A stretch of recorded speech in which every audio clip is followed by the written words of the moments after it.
আসসালামু আলাইকুম ওয়া রাহমাতুল্লাহি ওয়া বারাকাতুহু। প্রিয় দর্শক, সালমান এফ রহমানের অডিও ফাঁস করেছেন ডাক্তার পিনাকি ভট্টাচার্য। কিছুক্ষণ আগে সেই অডিওগুলা ফাঁস করেছেন ওনার ইউটিউব চ্যানেলে। আমরা সেখান থেকে আপনাদেরকে অডিওগুলা একটু শোনাবো। তার আগে বলে রাখছি যে ডক্টর মোহাম্মদ ইউনূস স্যারকে না বুঝে বাংলাদেশের কয়েকটি রাজনৈতিক দল নির্বাচনের জন্য চাপ দিচ্ছে, আর সেই চাপটা হলো ভারতের পক্ষ থেকে। ভারত বিরোধী দলগুলাকে হাতে নিয়ে তাদের মাথায় কাঁঠাল রেখে তাদেরকে রাষ্ট্রীয় ক্ষমতা দিবে বলে, রাষ্ট্রীয় ক্ষমতা যাওয়ার জন্য সুবিধা করবে বলে ডক্টর মোহাম্মদ ইউনূসকে চাপ সৃষ্টি করা হচ্ছে। ভারতের গলার কাটা, ভারতের সবচেয়ে বড় দুশ্মন বর্তমান সময়ে সারা বিশ্বের ভিতরে সেরা দুশ্মন হয়েছেন ডক্টর মোহাম্মদ ইউনূস। কারণ ডক্টর মোহাম্মদ ইউনূস একজন আন্তর্জাতিক সম্মানী ব্যক্তি, যার আন্তর্জাতিক গ্রহণযোগ্যতা এত বেশি যে বিশ্বের বুকে বর্তমান সময়ে আর কোনো রাষ্ট্রপ্রধান নাই ডক্টর মোহাম্মদ ইউনূসের চাইতে আন্তর্জাতিক গ্রহণযোগ্য মানুষ। আর সেই কারণেই সেই চায়ের দোকানের নরেন্দ্র মোদীর দুটি খুলে যাচ্ছে বারবার ডক্টর মোহাম্মদ ইউনূস।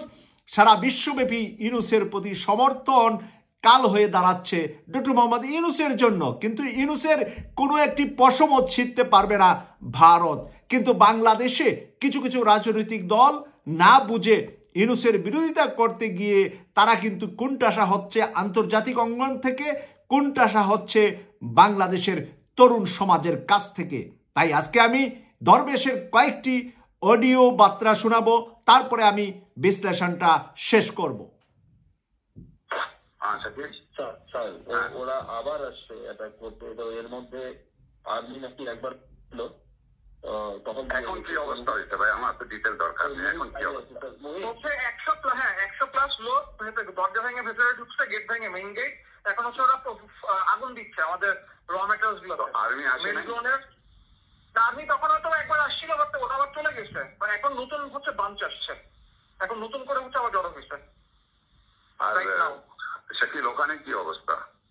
ওখানে হ্যাঁ, ওখানে ওই খাজানের ওখানে ওরা স্টে করতেছে, আর মাঝে মধ্যে ড্রোন পাঠাচ্ছে উপর দিয়ে, এবং এখন একটু পিছনে হতে আছে, বাট স্টে করতেছে ওখানে এখনো।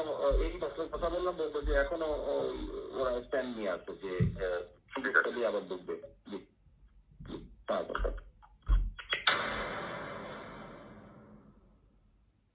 হ্যাঁ শাকিল স্যার, আপনি আলাউদ্দিনকে চেষ্টা করতেছিলেন, পিপি কিছু ভাঙছে ভিতরে, তারপরে এখন সানসিটির থেকে এসে আমাদের পার্কে 2 নম্বর গেটের এখানে আসছিল, তো পুলিশ কিছু ছত্রভঙ্গ করছে ওখান থেকে, তো ওখান থেকে সরে গেছে এখন আপাতত।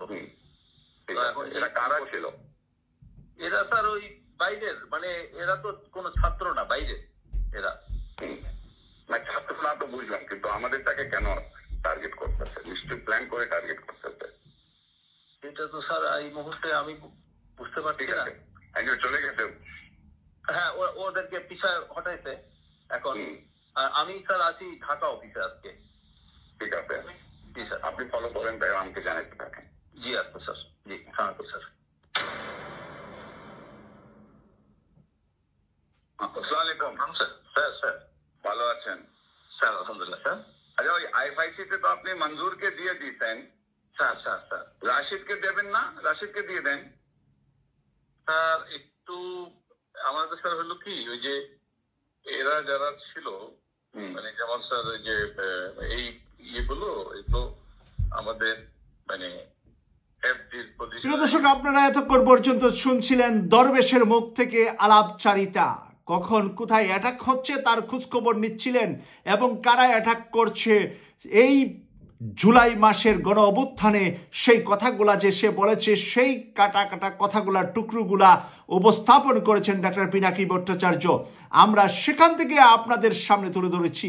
আজকে দরবেশের এই টুকরো আওয়াজের বাইরেও গুরুত্বপূর্ণ বক্তব্যগুলা প্রকাশ করা হচ্ছে না, কারণ সেগুলা এভিডেন্স হিসাবে আন্তর্জাতিক অপরাধ ট্রাইব্যুনালে উঠানো হবে। আর আন্তর্জাতিক অপরাধ ট্রাইব্যুনালে যেই কথাগুলো উঠানো হবে সেগুলো যদি আগেই বাইরে প্রকাশ করা হয় তাহলে বিচার কার্যক্রমে অসুবিধা হতে পারে। তাই সরকারের তরফ থেকে সকল ধরনের বড় আমলা শেখ হাসিনার বক্তব্য সহ সকল বক্তব্য এখন আন্তর্জাতিক অপরাধ ট্রাইব্যুনাল সহ বেশ কয়েকটি গুরুত্বপূর্ণ স্থানে আছে। এক জায়গা থেকে ডিস্ট্রয় হলে অন্য জায়গা থেকে তা সংগ্রহ করা যাবে, তাই গোপনীয়তার সাথে এগুলাকে গোপনভাবে রাখা হয়েছে। প্রিয় দর্শক, আমরা আশা করছি শেখ হাসিনার সকল হত্যাকাণ্ডের অডিও বার্তাগুলা আপনারা ট্রাইব্যুনালের এই বিচারের কার্যক্রমের মাধ্যমে দেখতে পাবেন, জানতে পারবেন। আমাদের কাছ থেকে যখন আমরা কোনো খোঁজ পাবো, যখন আমরা নিউজ পাবো, সকল নিউজ আপডেট করব আপনাদের কাছে। এই প্রত্যাশা রেখে বিদায় নিলাম। আমি সৈয়দ মাসুক, লন্ডন থেকে। আল্লাহ হাফেজ।